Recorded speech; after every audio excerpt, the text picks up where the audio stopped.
비가 오니까 마음이 어떠세요? 단비가 오는데 너무 좋죠. 뭐 움직이기는 좀 복잡하고 걱정스러워도 그래도 내려야 될 비가 오니까 너무 감사합니다. 우리 성령님께서 이 시간에 여러분들 잔잔히 내리는 빗길을 뚫고 오셨으니까 좀 오늘 이렇게 넘치도록 채워주시기를 간구합니다.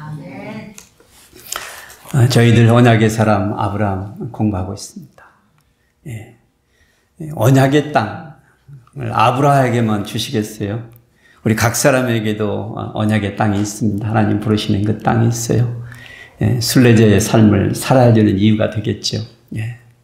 언약의 때, 하나님 우리에게 어떤 때를 약속해 주시고 그 기다림에 대한 소망을 주시는데 우리의 때는 카이로스의 때라고 그랬습니다. 주님이 마련해 주신 디바인 오퍼춘 타임이죠. 그때를 구별해서 살 수 있는 저희들이 되어야겠죠. 오늘은 저희들이 언약의 표에 대해서 공부를 하겠습니다. 표식이 있죠, 표식. 일반적으로 사람들이 이 언약을 나눌 때요, 약속을 하거나 이럴 때 나누는 게 뭐가 있나 이런 생각을 좀 해봤어요. 제가 이렇게 해보니까 제가 세 가지가 생각이 나더라고요. 그래서 뭐 예를 들어가지고 신랑 신부가 결혼식 때 나누는 반지 같은 경우는 서로의 사랑의 증표죠. 증표. 뭐 서로의 사랑을 증거해주는 증표죠. 또 이렇게 자기가 흠모하는 사람의 예를 들어서 귀중한 물건 같은 거, 뭐 손수건을 간직하는 그 사람의 마음은 무엇을 가지고 그 정표를 갖다가 간직하고 있죠? 나와 그 사람이 연결되어져 있는 그런 정표를 간직하기를 원하죠. 요즘 젊은이들이 사이에 유행하는 커플룩이라는 거 아세요? 혹시 어르신들? 커플룩이 뭔지 아세요? 커플룩 같은 옷이나 디자인 옷을 입고 이렇게 다니는 젊은이들이 있죠. 이게 둘이 같이 사귄다는 얘기죠. 아니면 뭐 같이 부부라든지 이런 걸 표현하는 건데, 그런데 이 커플룩이 소통하는 게 따로 있답니다. 내 옆에 있는 사람은 내 거니까 눈독 들이지 말라고. 그래서 여자들이 좋아한대요. 그래서 남자들을 그렇게 꼬셔가지고 커플룩을 입고 다니는 그런가 봐요. 옆에 있는 남자 내 거야. 이런. 그래서 뭐예요? 그 커플룩이 자신들을 다른 무리들로부터 구별해 주는 거죠. 구별해 주는 거. 우리 임자 있어. 우리 임자 있어. 그런 거를 징표라고 그런대요. 징표. 제가 이렇게 왜 이 아침부터 이런 이 세 가지 단어를 그렇게 여러분들 아침부터 혼동시키려고 비슷한 단어, 징표, 정표, 징표, 제가 같은 말로 얘기했나요? 제가 말을 하면서 헷갈리는데, 그렇게 했냐면 저는 이 단어들을 그냥 같은 뜻이라고 생각했어요. 동의어라고 생각을 했는데, 공부를 하다 보니까, 오늘 본문을 가지고 생각을 하다 보니까 이 단어들이 동의어가 아니에요. 그 단어들이 가지고 있는 포커스들, 키포인트들이 다르더라고요. 그러니까 증표는 증거하는 거, 정표는 마음을 연결해주는, 그리고 징표는 나를 구별해주는 거예요. 구별해주는 거. 이 미세한 차이들이 있는데, 오늘 저희들이 다루려고 하는 이 본문의 내용에서 제가 키워드를 표라고 그랬어요. 표식이죠. 표식. 마크. 영어로 마크. 하나님께서 언약의 표식을 오늘 본문에서 아브라함에게 갖도록 명령하십니다. 그래서 제가 설교의 제목을 언약의 표 밀라 그랬습니다. 밀라. 제가 이렇게 자꾸 이렇게 새로운 이상한 단어들을 여러분들에게 소개하는 게 여러분이 깨시라고 그러는 의미도 있지만, 사실은 나이가 들수록 새로운 걸 받아들이는 게 어렵대요. 그래서 그걸 일부러 하지 않으면 안 되는 거야. 저도 일부러 저 자신을 위해서 이게 뭐 제가 여기서 설교 제목으로 만든다고 여러분이 돌아가셔서 이걸 외워갖고 머리에 두고 계시지는 않을지라도 그래도 자꾸 새로운 걸로 자극을 해줘야 하루하루가 새롭답니다. 그래서 언약의 표 밀라인데, 밀라가 뭐겠어요? 오늘 저희들이 다루려고 하는 게 할례죠, 할례. 예. 제가 이따 뒤에서 좀 더 설명을 하겠습니다. 오늘 본문은 그래서 창세기 17장 1절에서 12절까지만 저희들이 교독을 할 거예요. 전체 27절까지 공부를 하지만, 먼저 읽으실 분들이 나는 하나님의 백성인 걸 구별해주는 무슨 표가 있다. 증표든지 정표든지 징표든지 뭐가 있다라고 생각이 되어지시는 분이 먼저 읽으시고 나머지 자신 없는 분들은 뒤따라오시기 바랍니다. 시작. 아브라함이 99세 때에 여호와께서 아브라함에게 나타나서 그에게 이르시되 나는 전능한 하나님이라. 너는 내 앞에서 행하여 완전하라. 내가 내 언약을 나와 너 사이에 두어 너를 크게 번성하게 하리라 하시니 아브라함이 엎드렸더니 하나님이 또 그에게 말씀하여 이르시되 보라 내 언약이 너와 함께 있으니 너는 여러 민족의 아버지가 될지라. 이제 후로는 내 이름을 아브라함이라 하지 아니하고 아브라함이라 하리니 이는 내가 너를 여러 민족의 아버지가 되게 함이라. 내가 너로 심히 번성하게 하리니 내가 내게서 민족들이 나게 하며 왕들이 내게로부터 나오리라. 내가 내 언약을 나와 너 및 내 대대 후손 사이에 세워서 영원한 언약을 삼고 너와 내 후손의 하나님이 되리라. 내가 너와 내 후손에게 네가 거류하는 이 땅 곧 가나안 온 땅을 주어 영원한 기업이 되게 하고 나는 그들의 하나님이 되리라. 하나님이 또 아브라함에게 이르시되 그런즉 너는 내 언약을 지키고 내 후손도 대대로 지키라. 너희 중 남자는 다 할례를 받으라. 이것이 나와 너희와 너희 후손 사이에 지킬 내 언약이니라. 너희는 표피를 베어라. 이것이 나와 너희 사이의 언약의 표징이니라. 너희의 대대로 모든 남자는 집에서 난 자나 또는 너희 자손이 아니라 이방 사람에게서 돈으로 산 자를 막론하고 난 지 8일 만에 할례를 받을 것이라. 아멘. 히브리 말 밀라가 할례라고 제가 서론에서 말씀을 드렸습니다. 여러분이 할례라는 말은 이미 성경에서 여러 번 익히 읽어보시고 들으셨죠? 요즘 말로 포경수술입니다. 포경수술. 옛날에는 이런 말 하는 것도 쑥스러웠는데 나이가 먹었나 봐. 할례죠, 할례. 뭐 제가 설명하지 않아도 무슨 일이 벌어지는지 이 할례라는 절차를 통해서 율법적으로 이스라엘의 사람들은 남자 사내 아이에게 태어난 지 8일 만에 이 할례를 시행토록 했죠. 이 날짜 8일이 중요한데 그날의 안식일이 와도 아니면 이 명절, 뭐 대속절 같은 명절이 와도 보통 이스라엘 사람들 안식일은 일을 안 하기 때문에 쉬어야 되는데 할례를 받는 8일째 되는 날에는 얼마나 중요하면 안식일에도 행했다는 거예요. 안식일에도. 그만큼 중요했던 것이죠. 그렇다면 왜 하나님께서는 오늘 이 본문에서 보니까 아브라함에게 할례를 명령하셨을까요? 왜 아브라함에게 자신의 언약의 표식으로 삼도록 하셨을까요?를 제가 고민하다가 세 가지를 찾아봤어요. 세 가지. 앞에 서론에서 얘기했던 그런 단어들의 의미였다라고 생각이 되어집니다. 첫째로 하나님께서 내 앞에서 하나님 앞에 우리의 언약에 대한 우리의 증표로 하나님 앞에 보여줄 수 있도록 하라고 말씀을 하시는 거예요. 여기 보니까 너는 내 앞에서 행하여 완전하라라고 말씀을 하고 계세요. 어떤 이 말씀을 여러분이 들으시면 하나님 앞에 완전하라고? 완전하라고?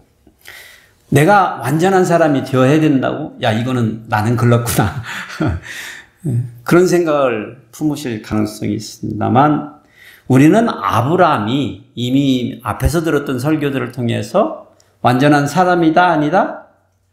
아니다라고 결론을 내리고 그뿐만이 아니라 아무리 잘난 나도 완전할 수 없다라고 결론을 내렸습니다. 그러면 왜 하나님께서 아브라함에게 완전하게 행하라라고 하셨나를 우리가 이해를 해야 되겠죠. 그래서 묵상을 해보니까 원어상으로 행하라라는 말은 걸으라는 말이에요. 걸으라는 말.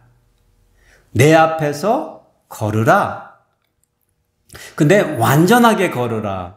생각하니까 그걸 의역하니까 완전하게 행하라가 되니까 마치 우리가 완전한 사람이 되어야 되는 것처럼 우리한테 들린단 말이죠. 근데 저는 그냥 있는 원어상의 단어로 우리가 그냥 이해를 하면 쉽겠다 싶은 거예요. 사람이 완전하게 걷는다는 표현이 뭘까요? 혹시 우리 중에 우리 김중현 아나운서님 오늘 아침에 힘 있으십니까? 한번 제가 우리 김중현 아나운서님을 오늘 모델웍을 한번 모범을 여러분들한테 보여드리도록 하겠습니다. 한번 나와 보십시오. 우리 지사님 나와서 이 앞에서 한번 완전하게 한번 걸어보시기 바랍니다. 완전하게 한번 이렇게 걸어보시고 이렇게 걸어보세요. 이 앞에서 이렇게. 다른 분 준비하고 계세요? 걸어보세요. 한번 걸어보세요. 이게 완전해. 예, 감사합니다. 우리 자매님 중에 혹시 한번 해주실 분 없으세요? 우리 홍수정 집사님 앞에 계시니까 어쩔 수 없어. 와보세요. 하여튼간 완전하게 걸어보세요.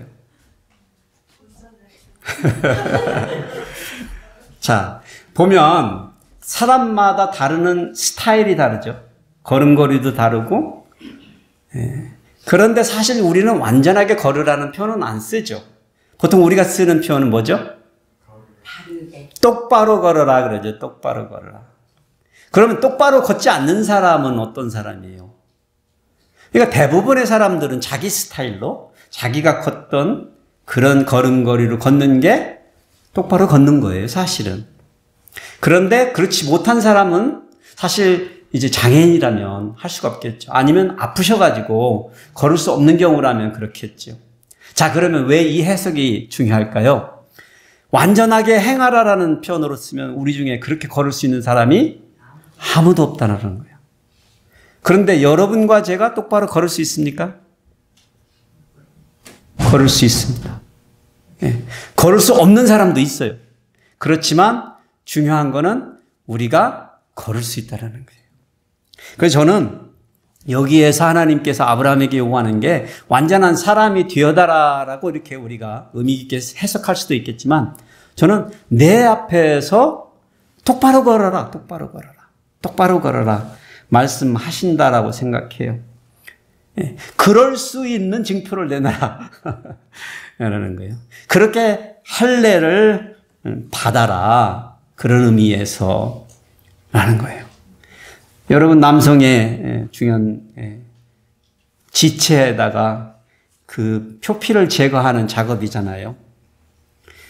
하나님께서 할례라는 것을 왜 이마에다 점을 찍으라든지 귀걸이에 그 구멍을 뚫어서 귀걸이를 어떻게 하라든지 왜 할례를 하셨는지 흥미롭지 않으세요? 저는 참 하나님 재밌다고 생각해요. 아주 재밌어요. 요즘 의사들이 이게 건강에 좋다느니 뭐니 이런 거 가지고 디베이트를 하잖아요. 그런데 사실 성경에서의 할례는 절대 그런 거하고는 관련이 없는 거죠. 왜 그랬을까요?를 생각을 해보면 하나님은 이 내 언약의 상대자, 그렇죠? 상대자죠. 내 앞에 선 사람이 정말 나의 언약의 상대자인가를 증거로 낼 수 있는 것을 요구하시는 거죠. 한번 네가 나를 사랑하는지 증거를 내놔봐. 여러분 사시면서 자매님들 남편에게 그런 요구, 네가 나 사랑하면 한번 증거를 대봐, 이런 걸 해보신 적이 없는지 모르겠는데 하나님께서 아브라함에게 그렇게 언약의 증표로 원하시는데 남자에게서 요구할 수 있는 이것만한 게 없겠더라 싶어요. 예. 이게 하나님께서. 그런데 이제 우리 신약의 성도들은 할례를 안 받아도 되죠. 하나님이 주시는 은혜 가운데 예수 그리스도의 믿음 안에서 더 이상 율법을 우리가 지키지 않아도 우리 주님께서 완성시켜 주심으로 할례를 받지 않습니다. 그런데 할례가 주는 그 정신과 그 의미를 우리 신약의 성도들도 저는 여전히 지켜 나가야 된다는 생각이 듭니다. 우리에게 할례는 우리가 믿음 안에서 우리 하나님께서 우리에게 인쳐 주신 성령님이 계십니다. 성령님이 계세요. 이제 우리는 그 증거를 내 보이는 삶을 살아야 된다고 생각해요. 신약의 성도들도. 그게 무엇일까요? 저는 그게 예배라고 생각합니다. 그게 여러분의 찬양이라고 생각합니다. 우리가 주님 앞에 나와서 우리가 주의 이름을 부르며 내 입술로 예배하고 내 마음으로 드리는 이 모습을 우리 하나님 앞에서 드리는 것입니다. 이게 왜 예배가 중요한 이유인지 아시겠죠? 왜냐하면 우리가 나올 때마다 주님, 내가 언약의 사람입니다. 내가 믿음의 사람입니다. 내가 하나님 주님을 사랑합니다. 라고 이렇게 증거제를 내려올 수 있는 그런 것이라는 것이죠. 우리는 교회에 오면 아직 여전히 어떤 분들은 구경꾼이신 분이 계실 거예요. 저도 기억이 나요. 오래전에 청년 시절에 교회 뒷좌석에 되도록이면 앉아서 찬송 부를 때 입을 따닥따닥 흉내만 나고 이 소리를 내지 못하는 거예요. 이게 안 내는 게 아니고 내를 못하는 거죠, 사실. 그랬던 적이 있습니다. 그리고 항상 그 예배 드리는 모습이 그냥 눈에 보여요. 그냥 보고 있는 거죠. 구경꾼이죠, 사실. 와서 보고 가는 것이죠. 예배를 보러 와서 보고 가는 것이죠. 그런 생활을 했었습니다.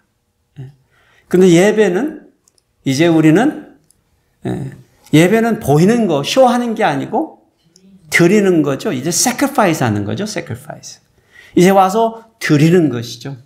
이제 드리는 거죠. 이제 찬송도 못해도 할 수 있는 만큼 드리고, 기도도 못해도 내 마음의 것을 내어놓고 드리고, 이것이 주 앞에서, 하나님 앞에서의 우리의 언약의 증표를 매 순간마다 내놓는 것이라고 생각해요. 저는 여러분들이 예배를 보러 오지 아니하시고 예배를 드리러 오셨으면 합니다. 우리 교회 예배 포맷을 눈치를 채신 분이 계신지 모르지만 앞에 부분에 다 뭐가 있어요? 드리는 게 있어요. 찬양을 드리고 여러분이 기도를 드리고 헌금을 드리고, 보편적인 교회들은 헌금 시간을 뒤로 밀려가지고 모든 사람이 다 왔을 때 다 충만하게 받기 위해서 그렇게 스케줄을 만듭니다. 우리는 모든 것을 다 드리고 바쁘면 가셔도 돼. 또 그렇다고 또 일어서서 가시지 마시고, 그런 의미로, 왜냐하면 그것이 우리의 믿음의 증표이기 때문에 그렇습니다. 그것을 굳이 드려야 됩니까? 보여야 됩니까? 그렇게 말씀하시면 제가 할 말은 없어요. 여기 있는데 뭘 보여줘, 이렇게 할 수도 있잖아요. 그런데 여러분 살다 보면 보이는 게 중요해요. 부부간에도 마찬가지죠. 알죠. 네 마음에 있는 거 알고 내 마음에 있는 거 알죠. 그렇지만 나누지 않고 보여주지 않으면 섭섭하고, 그렇단 말이죠. 그래서 우리는 늘 하나님 앞에 나와서 우리의 믿음의 증표를 들으시는 여러분 되시기를 축복해 드립니다. 두 번째는 이 말에서 찾았습니다. 나와 너 사이에, 하나님과의 사이에 우리의 믿음의 고백을 드리라는 거예요. 언약의 정표죠. 내가 너와 어떤 관계가 있다는 것을 보여달라는 거예요. 이거 굉장히 중요하죠. 너는 나를 믿는다고 하는데 정말로 너와 나의 어떤 관계가 있는지를 보여달라는 것이죠. 보여달라고 하는 것이죠. 2절에 보니까 내가 내 언약을 나와 너 사이에 두어서 너를 크게 번성하게 하리라. 너를 형통하게 하리라. 나는 너를 나의 백성으로 알고 있기 때문에 내가 너를 형통하게 하리라. 잘 살게 하리라 라고 말씀을 하시면서 요구하시는 게 할례였단 말이죠. 그런 하나님과 우리 사이에 우리가 드려야 될 것은 무엇일까요? 이게 할례의 또 다른 비밀이죠. 정표는 내가 내 속에 가지고 있는 거를 하나님 앞에서 다른 사람이 볼 수 있게 드러나도록 하는 게 아니라 어떻게 보편적으로 내 가슴에 간직하는 것이죠. 그렇죠?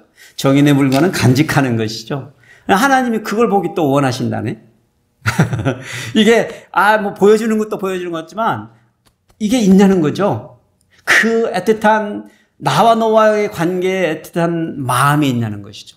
이거 굉장히 중요하지 않을까요? 중요하죠. 중요하죠. 이 비밀스러운 하나님과 하나님의 백성들의 관계를 연결해주고 상식하는 것. 이게 바로 이 할례의 표식이라는 거예요. 예? intimacy, 이 친밀한 관계를 표현하는 것만큼 할례가 상징하고 있는 의미는 정확하죠. 정확하죠. 남자에게 있어서 가장 소중하게 여기는 부분이죠. 남자치고 소중하게 여기지 않는 남자는 내가 못 본 것 같은데요. 예? 그곳에 표식을 내어서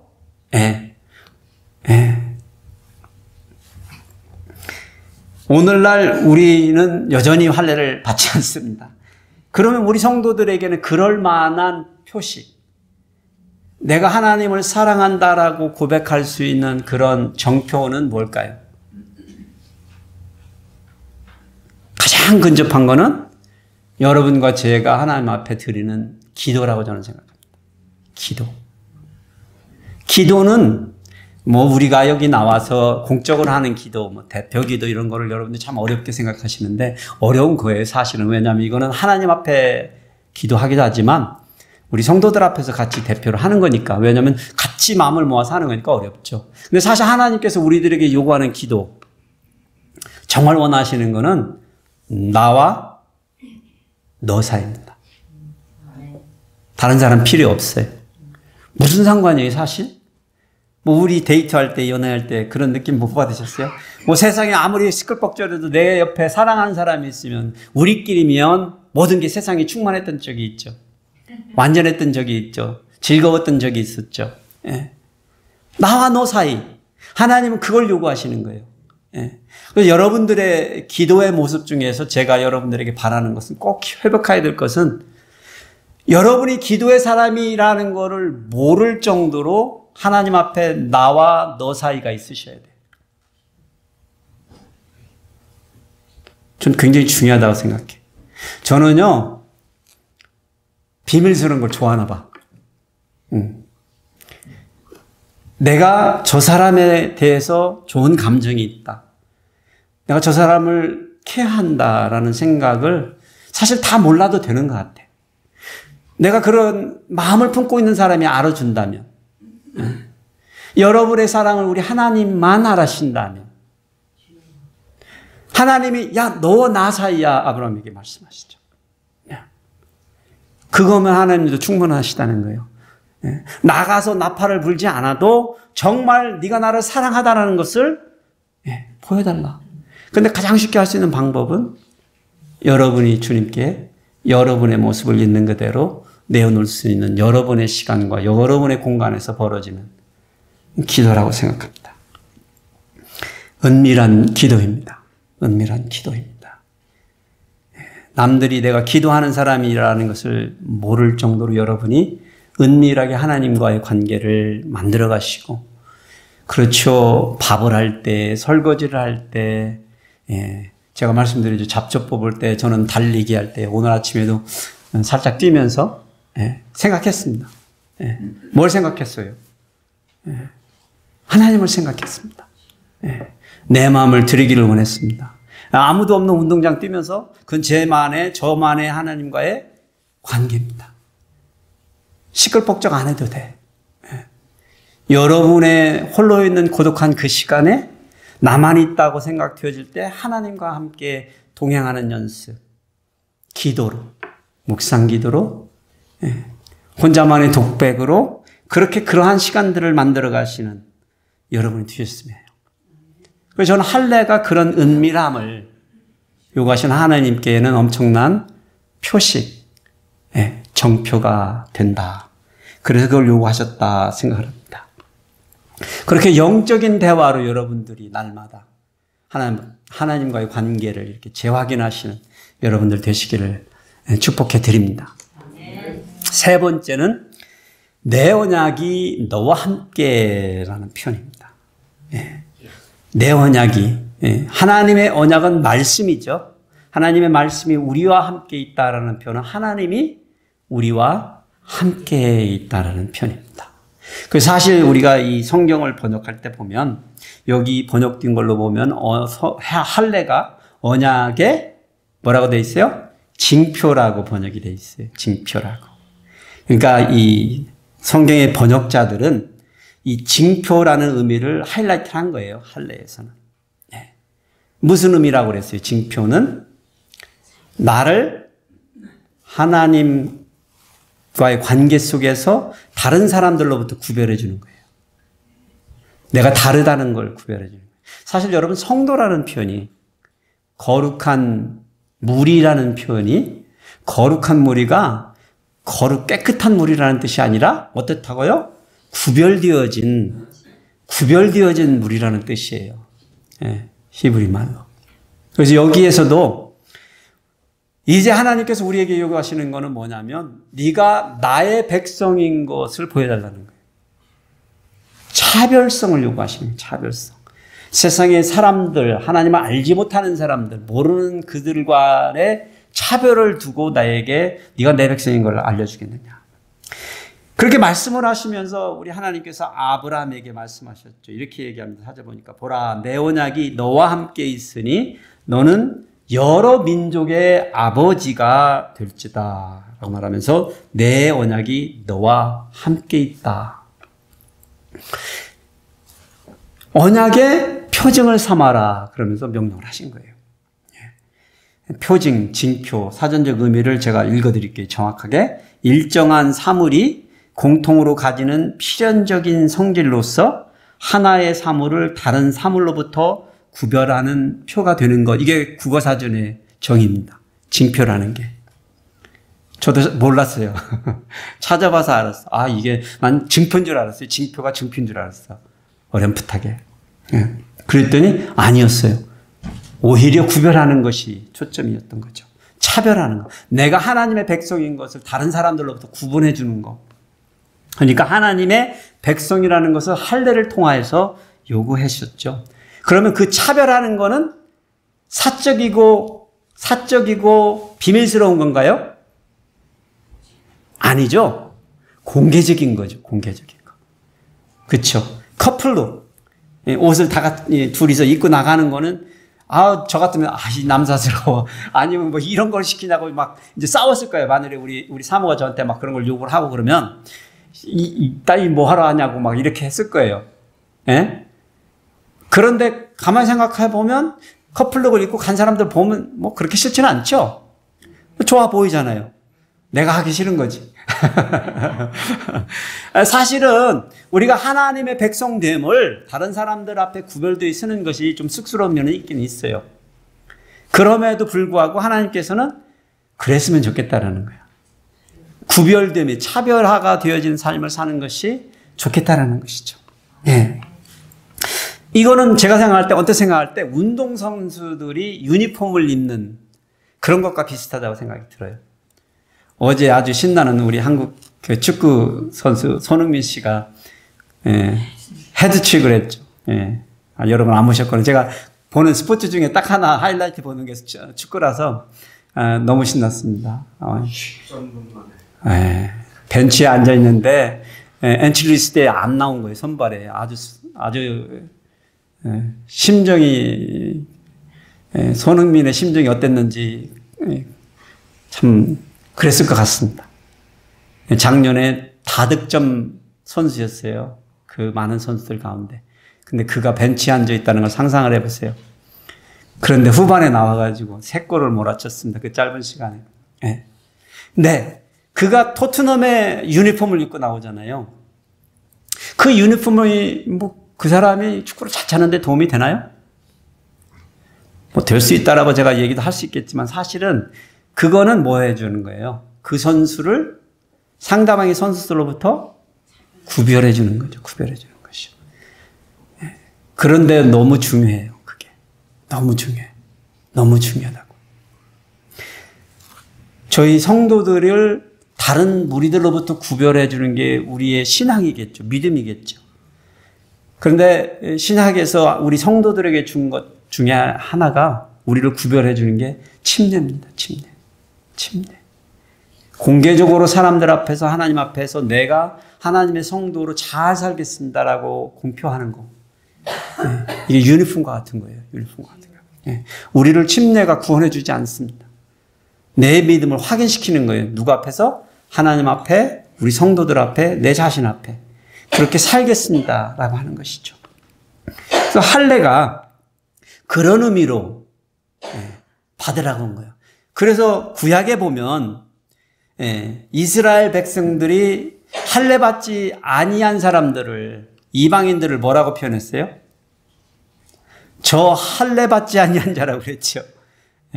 저 이방인들을 가리켜서 저 할례 받지 않은 자라고 그랬어요. 그런데 사실 하나님은 그렇게 부르지 않으세요.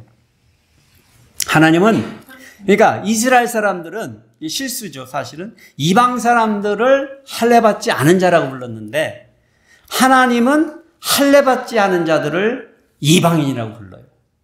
이해가 되셨나요?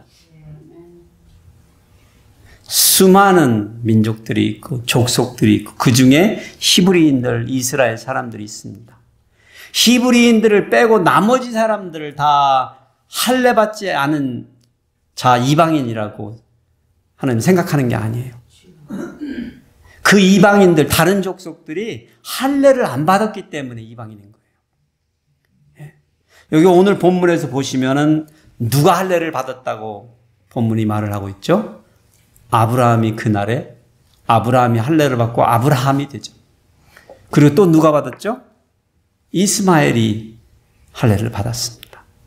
이스마엘이 할례 받은 민족인 거 여러분 생각 못 해보셨죠?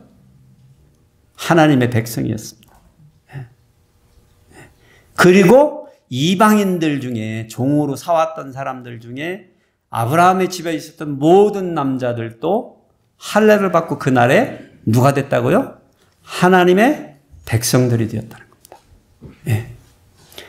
그래서 혈통이 우리는 어렴풋하게 아브라함과 이삭과 야곱과 요셉을 따라가면서 이스라엘 사람들 같이 우리가 혼동스러워해요.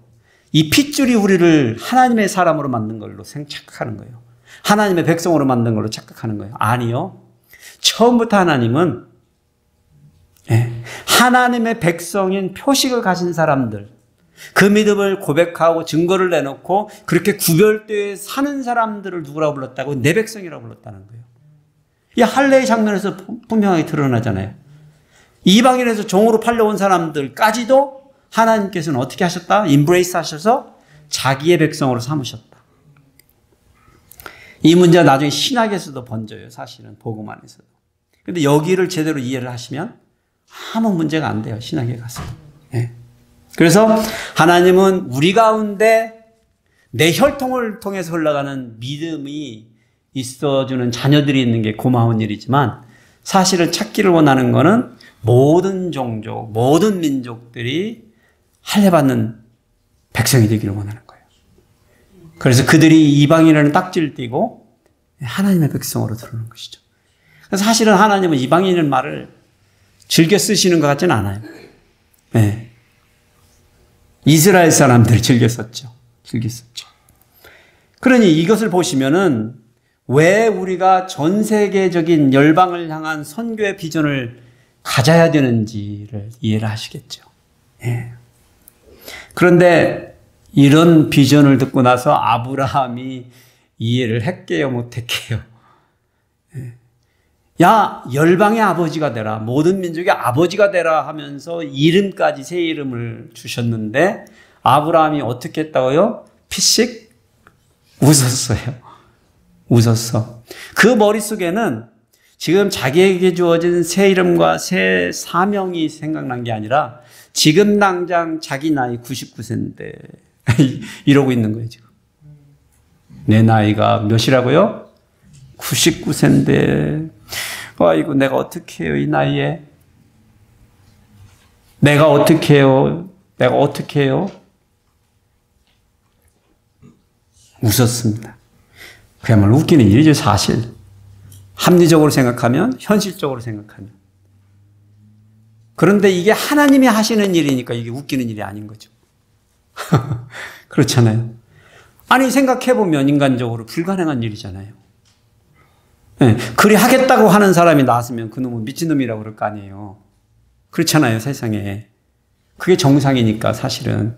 그렇지만 하나님이 하시겠다라고 말씀하시니까 이게 그렇지가 않다는 거죠. 근데 하나님의 백성들은 누구와 함께 한다고요? 하나님과 함께 하잖아요. 그러면 하나님과 함께 할 때 우리에게 주어지는 게 뭘까요? 하나님의 리소스들이 주어질 거 아니에요. 하나님이 가지고 계신 게 내 것이 될 거 아니에요. 하나님이 가지고 계신 비전이 우리의 것이 될 거 아니에요. 그래서 우리의 인생의 불가능이 가능이 되는 거잖아요. 네. 우리가 할 수 없는 것이 우리가 할 수 있는 사람이 되어지는 것이죠. 뭐 잘 먹고 잘 사는데 그렇게 쓰자면 뭐 쓸 수 있겠지요.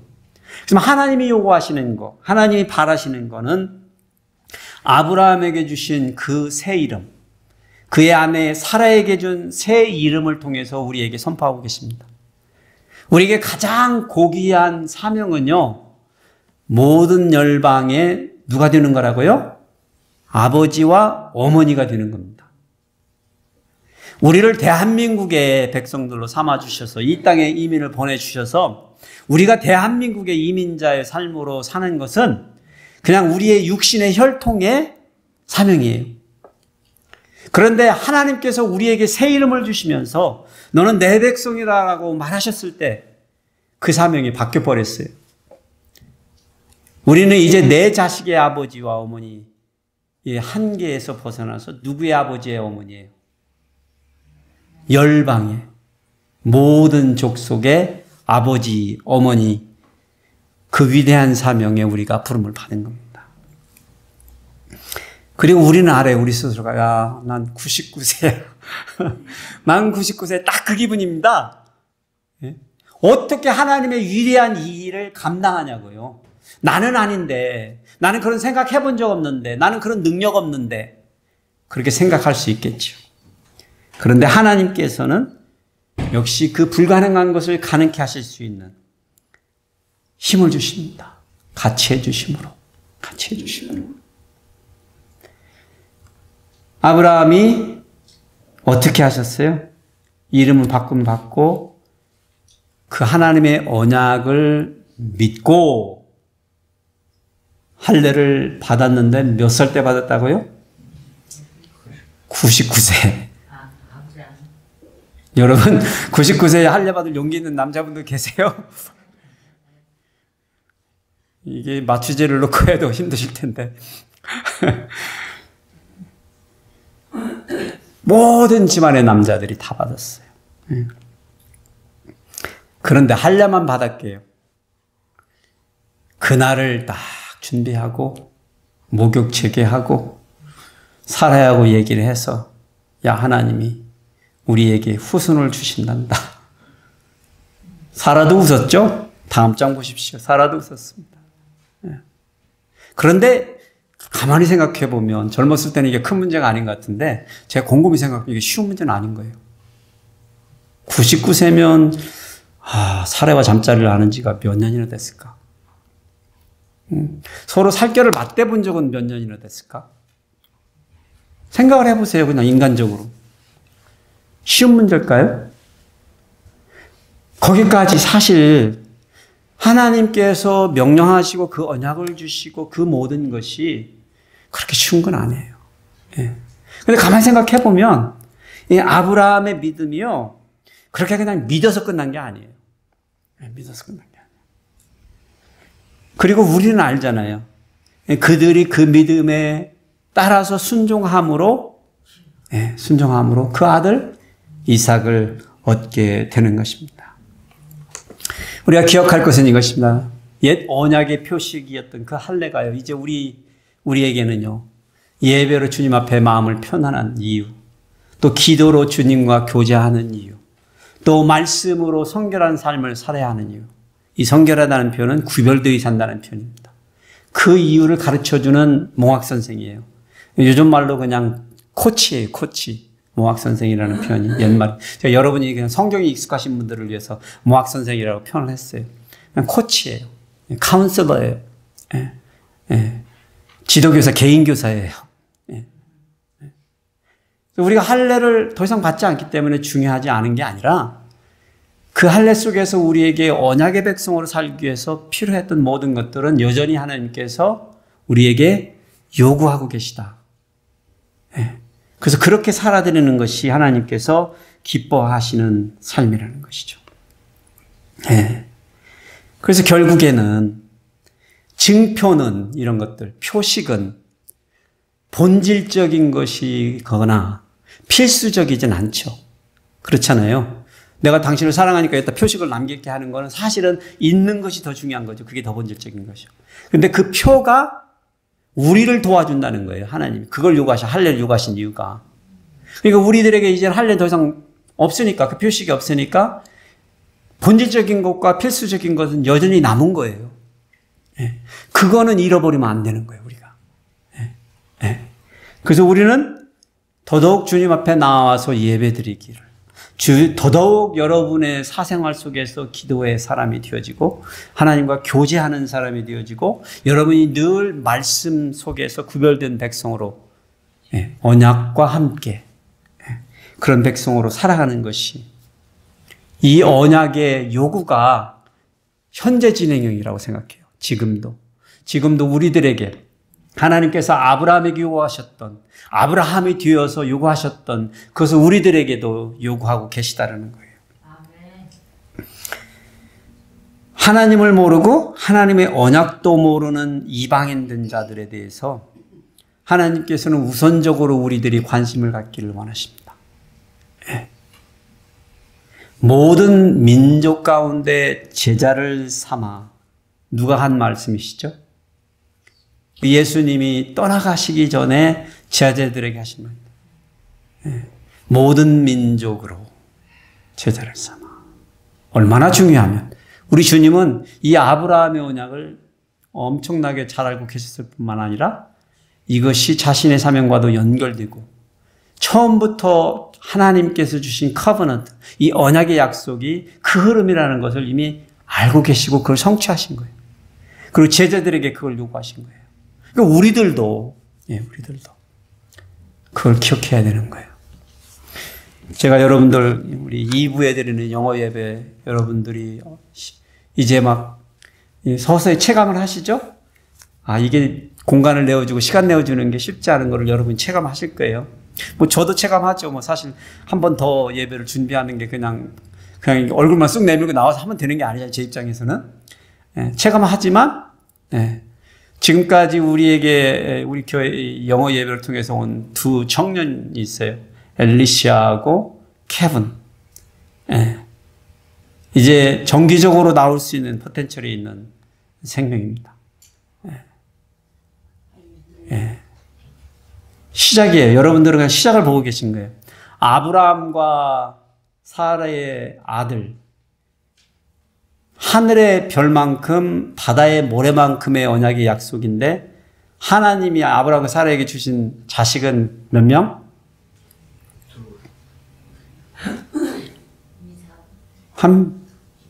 사라와 아브라함에게 준 자식은 하나죠. 그게 첫 열매예요. 제가 다음 주부터 이제 첫 열매를 다루는데, 근데 그게 하늘의 별이고 바다의 모래라는 겁니다. 옛날에 한번 첫 열매에 대해서 그걸 말씀드린 적이 있어요. 그게 왜 이렇게 중요한지. 그런데 가만히 생각해 보면 여러분들도 첫 열매일 수가 있어요. 여러분의 집안에서. 그래서 나는 누구예요? 나는 나로 인하여 하늘의 별들이, 나로 인하여 바다의 모래수 같은 하나님의 백성들이 어떻게 돼 있어요? 약속되어져 있는 거예요. 그게 우리의 부르심인 겁니다. 그래서 여러분들이 그 기억, 그 언약을 붙드시고 나름대로 고심하시고 나름대로 여러분의 기도의 제목이 되어서 하나님 앞에 나오시는 여러분 되시기를 축복해 드립니다. 기도하시겠습니다.